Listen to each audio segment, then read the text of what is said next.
আমি আর এক সেকেন্ড এখানে থাকবো না, আমার উস্তাদের মোহতারাম সব আসছে, আমি আর কোনো কথাই বলবো না এখানে।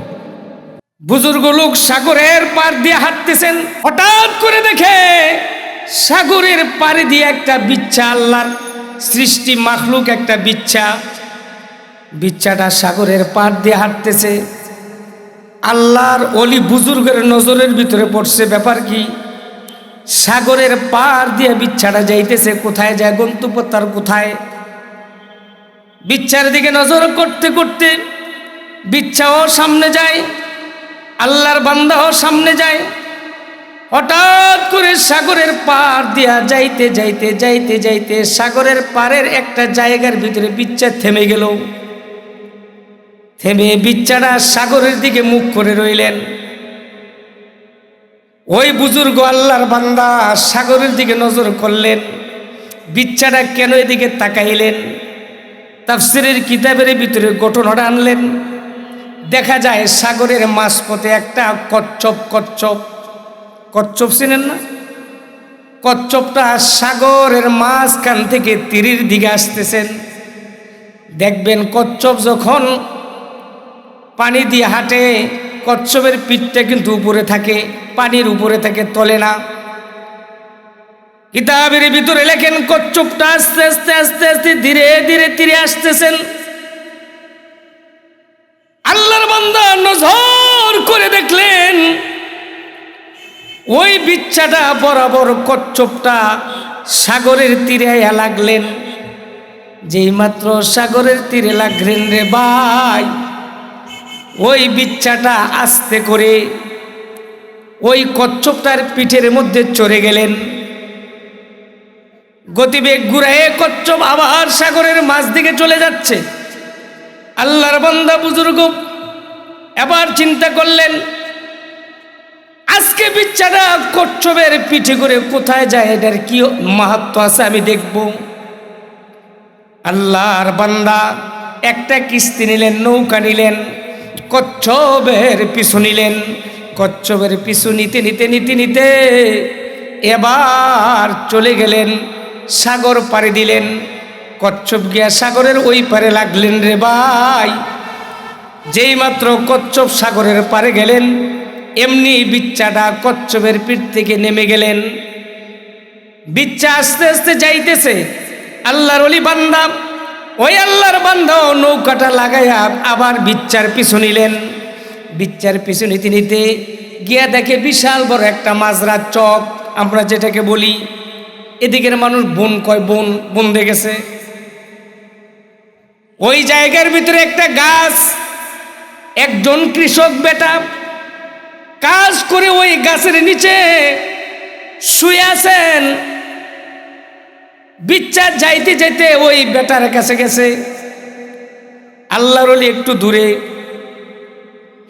সেখানে যাওয়ার পরে বিচ্ছাটা গিয়ে দেখে ওই আল্লাহর বান্দা কৃষক যে ঘুমায় লইছে, কোত্থেকে জানি একটা সাপ আইসা কৃষককে সবল মারবে, ফানা ধইরা ওই কৃষকের মাথা বরাবর মাথা উঠায় রাখছে। আমার আল্লাহ রব্বুল আলামিনের মাখলুক বিচ্ছা একটি লাফ দিয়ে আস্তে করে গিয়ে ওই সাপের মাথায় উঠে সাপকে এমন একটা কামড় দিল। বিচ্ছায় সাপেকে কামড় দেওয়ার সাথে সাথে সাপটা আস্তে করে গার ফালাইয়া দিল। বিচ্ছাটা মরে গেল। এবার আল্লাহর ওলি তাকায় লইলেন, হায়রে আল্লাহ, তুমি পৃথিবীতে কোনো মাখলুক এমনি এমনি বানাও না। ওই প্রত্যেকটা মাখলুকই আশরাফুল মাখলুকাত, মানুষের উপকারের জন্য বানাইছো, মানুষের খেদমত করার জন্য বানাইছে। আমার আল্লাহ এমনি এমনি বানায় নাই। এটা চিন্তা করতে করতে একটু যখন মানুষটার সামনে যায়, বিচ্ছাটাও আস্তে করে কৃষকের পাশ দিয়ে যাইতেছে। এবার কৃষক ঘুম থেকে উঠে চোখটা একটু ডলা দিয়ে যখন তাকাইলেন, দেখে বিচ্ছাটা কৃষকের সামনে দিয়া যাইতেছে। আমি আপনাদেরকে জিজ্ঞাসা করতে যাই, বড় ধরনের কোনো বিচ্ছা অথবা সাপ যদি কোনো ব্যক্তি দেখে, যেই ব্যক্তি দেখে আগে লাঠি লইয়া চেষ্টা করে বিচ্ছাটাকে আর সাপটাকে মারার জন্য, ঠিক নেবে ঠিক? শুধু মারার জন্য না, আমরা ছোট সময়ে যখন নাকি সাপ মারতাম, আমি যখন ছোট ছিলাম, সাপ মারার পরে সাপ কিন্তু মরে গেছে, কিন্তু লেজ কিন্তু বাউলি দেয়। কিছু কিছু পোলাপান এমন আছে সাপ মরার পরও আহিরি বাইরেন বাইরায়, আসলে সাপ মরেছে লেজটা বাকি, ফিরে কয় লেজ লারে রে, এ মরা সাপেরে আরো ডবল বাড়ি দেয়। এবার যখন বিচ্ছাটা যাইতেছে, কৃষক দেখছে এটা তো বিষাক্ত বিচ্ছা, আমাকে সবল মারবে, তাফসীরের কিতাবের ভিতরে লেখে এবার কৃষক একটা পাথর নেয়, পাথর নিয়ে বিচ্ছাটাকে যেই মাত্র মারতে যায়, ওই আল্লাহর বান্দা বুজুর্গ এবার দৌড়ে গিয়া কৃষকের হাত ধরে ফেলে। কৃষকের হাত ধরে ডাক দিয়ে জিজ্ঞেস করে, কৃষক ভাই কামটা কি করো? কই কেন কেন তুমি পাথর নিলা? কই দেখেন না হুজুর, বিচ্ছাটা দেখা যায়, এটা তো আমাকে কামড় দিতে পারে। এবার আল্লাহর ডাক দেয়, বান্দারে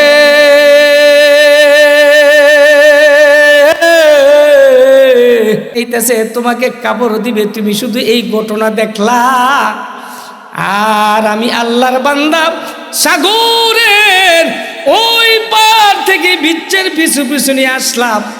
এই বিচ্ছাটা এখানে এমনি এমনি আসে নাই। আমার আল্লাহ রব্বুল আলামিন চাইলে ক্ষুদ্র একটা জিনিস দিয়েও বান্দার উপকার করতে পারে, ঠিক নেবে ঠিক? আবার আমার আল্লাহ চাইলে ক্ষুদ্র একটা জিনিস দিয়েও বান্দাকে দুনিয়া থেকে বিদায় করতে পারে, ঠিক নেবে ঠিক? নমরুদরে বড় বড় সৈন্য লাগছে না, একটা ন্যাংরা মশা দিয়ে কাইট করে লেছে, ঠিক নেবে ঠিক?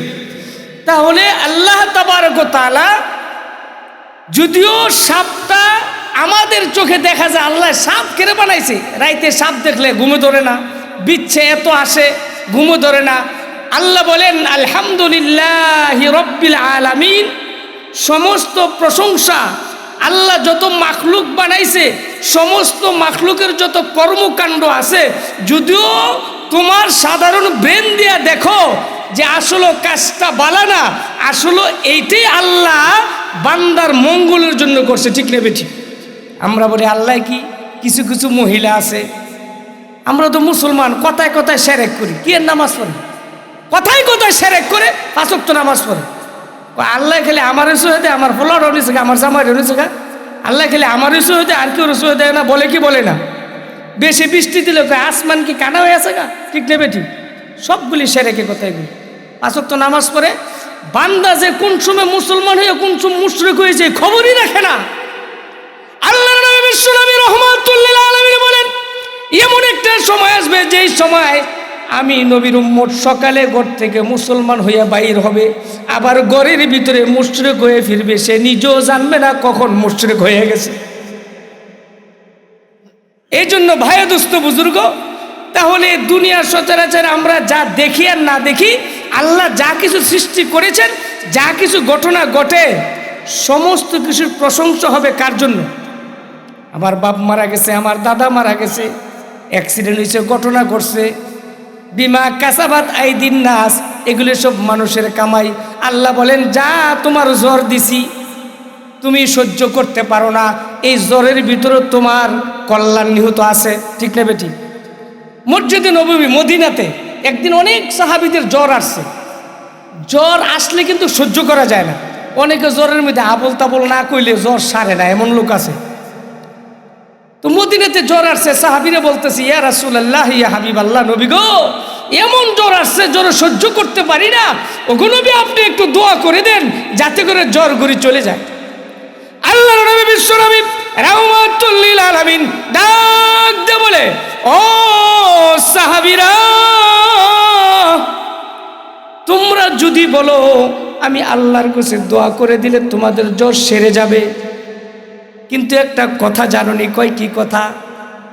আল্লাহর নবী বলেন, তোমাদের যাদের জ্বর আসছে, জ্বর আসলে গ্রীষ্মকালের পাতাগুলি গাছের ভিতরে যারা দিলে যেমনি পড়ে যায়, আমার উম্মতের ভিতরে যদি কারো জ্বর আসে, সগিরা গুনাহগুলি এমনে ঝরে যায়। সুবহানাল্লাহ। এই জন্য সবুর করা লাগে। আমরা তো এখন রোগ হয়েছে, সকালে হয়েছে নাস্তার আগে তাড়াতাড়ি ডাক্তার নিয়ে রেডি। এই জন্য কিছু কাজে সবুর করলে আল্লাহ পাক এটাতে বারাকা দান করেন। অবশ্যই যদিও জ্বর আল্লাহ পাক দিছে, আমি দেখি আল্লাহ শুধু আমাকেই কষ্ট দেয়। আল্লাহ বলে, বান্দা না, আমি আল্লাহ তোরে সাময়িক একটা জ্বর দিয়া তুই যে কথাবার্তা বলতে গিয়া মা ইয়ালফিজু মিন কওলিন ইল্লা লাদাইহি রকিবুল আতিদ, কোরআন শরীফের আয়াত। আল্লাহ বলেন, বান্দা তুই যে জবানদা কথা কস, প্রত্যেকটা শব্দের রেকর্ড আমি ফেরেশতা দিয়ে করতেছি। কিন্তু কোনো যে কবিরা গুনাহ, কোনো যে সগীরা গুনাহ করছো তুই নিজে জানোস না। আমি মাঝে মাঝে তোর অসুখ আর জ্বর এগুলি দিয়া আমি আল্লাহ ওই অজান্তে যে গুনাহগুলি হয়ে গেছে, আমি আল্লাহ এই গুনাহগুলি মাফ করিয়া জাহান্নামের টিকিটটা কাইটা তোরে জান্নাতের টিকিট লাগাই দিয়ে। সুবহানাল্লাহ কইতে না পাইছি? তাহলে জ্বর আসুক, অসুখ হোক, আমার চোখে দুঃখ বেদনা যা কিছু আমি দেখি, এগুলি সবগুলিরই আল্লাহ প্রশংসার যোগ্য। যদিও আমার চোখে ধরা পড়ে কল্যাণ নয়, কিন্তু আসলে এগুলির ভিতরে কল্যাণ নিহিত আছে। ঠিক না বেটি? যদি কল্যাণ এগুলি না থাকতো, কিছু একটা অসুখ হইলে হ্যার কথা কইস না, হ্যাঁ বেশি পাপ করছে, এর লেগে হ্যার এমন রোগ হয়েছে, বলে কি বলে না? তো যদি এই কথা আপনি যারা অসুস্থ আছে, যদি এই কথা আপনি বলেন যে বেশি পাপ করছে, এর লেগে কোথায় হ্যাঁ এমন দেওয়া দিতেছে, একবারে ধ্বংস করে দিছে, এমন হয়, তাহলে আইয়ুব আলাইহিস সালাম উনি কি আল্লাহর নবী কিনা বলেন? 18 বছর পর্যন্ত যদি ওনায় কিরায় খাইল, সমস্ত কিরায় অঙ্গ প্রত্যঙ্গ খাওয়ার পরে, তাইলে আমার আর আপনার চোখে তো কি আর আল্লাহর প্রশংসা করতাম? নবী বানায় পাঠাইছে, হেই নবীর 18 বছর কুষ্ঠ রোগী দিয়ে রাখছে, তো এই কুষ্ঠ রোগীর ভিতরে আবার আল্লাহর প্রশংসা কিসে? আমরা বলতাম না? কিন্তু আইয়ুব আলাইহিস সালামকে 18 বছর কিরায় খাইছে কিনা? খাওয়ার পরে সর্ব অঙ্গ কিরা হওয়ার পরে আইয়ুব আলাইহিস সালামের জিহ্বার দিকে যখন কিরা লাইগে গেছে, তখন কি আইয়ুব আলাইহিস সালাম, এর আগে কইছে না? আইয়ুব আলাইহিস সালামের বিবি কইছে, আপনি না নবী, আপনার কথা না আপনার আল্লাহ শুনে, তা আপনি আল্লাহরে কইতারেন না যে আল্লাহ আমার এই রোগটা তুই দিস না নেগিয়া? আল্লাহর নবী আইয়ুব ডাক দিয়ে বিবিকে বলে, ও আমার প্রাণের বিবি, মাত্র 18 বছর হইল আমার কিরায় ধরছে, অঙ্গ প্রত্যঙ্গ খেয়ে ফেলছে। এই 18 বছর আগে আমার আল্লাহ 40 বছর আমাকে সুস্থ রাখছে। কয় বছর? জোরে বলেন, কয় বছর? আইয়ুব নবী বলে, বিবি 18 বছরের আগে আল্লাহ আমাকে 40 বছর সুস্থ রাখছে, মাত্র হইল 18 বছর, আরে 40 বছর গিয়া 41 বছর পড়লে এনে আসেন, আমি আল্লাহর কাছে কইতারতাম, আল্লাহ আমার রোগটা সারায় দাও। তো যে আল্লাহ আমাকে 40 বছর সুস্থ রাখলো, হে আল্লাহ মাত্র 18 বছর কি রাখাইছে, আমার যে 40 বছর সুখ ছিল, এখনো তো 40 বছর আমার দুঃখ হয় নাই। আমার কাছে তো লজ্জা লাগে, আমি আল্লাহর কাছে কেমনিতে বলি আল্লাহ আমার অসুখটা সারায় দাও? কারণ আল্লাহ যখন আমাকে 40 বছর সুখী রাখছে, তখন তো আমি এই কথা বলি নাই, আল্লাহ 40 বছর সুখ রাখছো, আমার আরো 40 বছর দুঃখ দাও, এই কথা তো আমি বলি নাই। তো যে আল্লাহ 40 বছর পর্যন্ত আমাকে সুখী রাখলো, এখন আমি আল্লাহর কাছে বিবিসাব কেমনে বলি যে আল্লাহ তুমি আমাকে সুস্থতা বানায় দাও? আইয়ুব নবী বলে নাই। কিন্তু যেই মাত্র আইয়ুব আলাইহিস সালামের কণ্ঠের ভিতরে, মানে জিহ্বার ভিতরে যখন নাকি কিরা ধরে ফেলছে, তখন আইয়ুব বলে, আল্লাহ রাব্বুল আলামিন এতদিন পর্যন্ত আমার হাত পা মাথা মুখ সর্বঙ্গের ভিতরে কিরা দিছো, আমি তোমাকে কিছু বলি নাই। কারণ হলো আমার জিহ্বা দিয়ে তো এখনো তোমাকে ডাকতে পারি, আমার সর্বঙ্গে কিরা হইলে সমস্যা নাই। ওগো আমার আল্লাহ, আমি আইয়ুব নবীর জিহ্বার ভিতরে কিরা এসে গেছে, ওগো আল্লাহ জিহ্বার ভিতরে কিরা দিও না। জিহ্বার ভিতরে যদি কিরা দাও, মাওলা তোমার মজার ডাকটা আমি ডাকতে পারবো না। সুবহানাল্লাহ। জিহ্বার ভিতরে লাগার পরে তো আমি বলতেছিলাম, আইয়ুব আলাইহিস সালামের কিরায় ধরছে দেখা, আচ্ছা সমস্ত মানুষ বলতেছে আত্মীয় স্বজন তাফসিরি কিতাবে লেখে আত্মীয় স্বজন যা আছে ভাই বন্ধু সব সাইরা গেছে গা, শুধু বিবি সাহেব ছিল, এরপরেও বিবি সাহেবও গেছে গা, ছেলেরাও গেছে গা। কারণ বাকিটা শয়তানে চাইছিল ওয়াসওয়াসা দিয়া নষ্ট করার জন্য। কিন্তু কেন গেল গা? তাদের বিশ্বাস হারায় ফেলছে। ধরো এত বড় নবী দিল, হে নবীর অসুখ দিছে, তো এটা কেমন আল্লাহ? আমি বলতেছিলাম আমাদেরও অনেক সময় এমন হয়। আল্লাহ বলেন আলহামদুলিল্লাহ রাব্বিল আলামিন, সমস্ত প্রশংসার মালিক আল্লাহ। দুনিয়াতে সমস্ত জগতে যা কিছু ঘটুক না কেন আমাদের চোখে মনে হয় আসলে বিপদ, এটা প্রশংসার যোগ্য নয়। আল্লাহ বলেন না, তোমাদের ব্রেন দিয়ে তুমি মাপতে পারো না, আমি আল্লাহর ইলম দিয়ে মাপতে পারি, এটা কোনো দুঃখের বিষয় না, এটাও তোমাদের কল্যাণের জন্য। সুতরাং এই অবস্থা আমার আল্লাহর প্রশংসা করা লাগবে। সুবহানাল্লাহ কইতেন। এই কথাগুলি হলো আলহামদুলিল্লাহ রব্বিল আলামিনের ব্যাখ্যা বিশ্লেষণ করতে মাল ওকে আমি টানলাম। এরপরে আছে আর রহমানের রহিম, রহমানকে, রহিমকে, মালিক ইয়াউমিদ্দিন। কে সে মালিক ইয়াউমিদ্দিন? ইয়াকা নাবুদু, কাকে বলতেছি? ওয়া ইয়াকা নাস্তাইন, কার কাছে চাচ্ছি? ইহদিনাস সিরাতাল মুস্তাকিম, এইটা আবার কোনটা? তাফসিরে জালালাইনের ভিতরে আয়ান্না হাযা সিরাতুল মুস্তাকিম, এই ইহদিনাস সিরাতুল মুস্তাকিম ব্যাখ্যা করতে গিয়া একটা লম্বা রেখা টানলেন। রেখাটাই না কোন কোন রাস্তাগুলি পথভ্রষ্ট রাস্তা আর কোন রাস্তাটা সিরাতুল মুস্তাকিম, এই ইহদিনাস সিরাতুল মুস্তাকিমের ব্যাখ্যার ভিতরে তাফসিরের ভিতরে আছে। এরপর আছে আনআমতা আলাইহিম, কারা আনআমতা আলাইহিম? গায়রিল মাগদুবি আলাইহিম ওয়ালাদ-দাল্লিন, কারা ওয়ালাদ-দাল্লিন? কাদেরকে বলতেছি? কারা পথভ্রষ্ট? এখানে আলোচনা করতে গেলে আর অনেক সময়ের দরকার, কিন্তু আমি বলতেছিলাম সমস্ত প্রশংসার যোগ্য কে?